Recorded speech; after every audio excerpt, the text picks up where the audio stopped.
یہ نا بعض لوگوں کو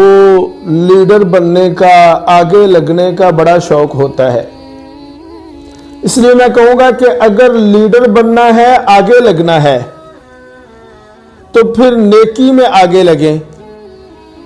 اول المسلمین، نیکی میں اول آئیں، نیکی میں آگے بڑھیں، نیکیوں کو رواج دیں۔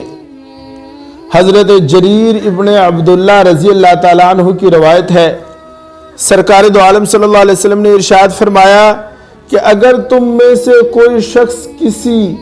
اچھے کام کا رواج ڈالتا ہے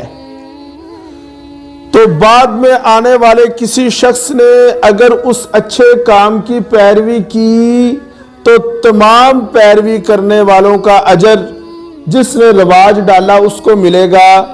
اور بعد میں آنے والوں کے اجر میں کوئی کمی نہیں آئے گی۔ اسی طرح فرمایا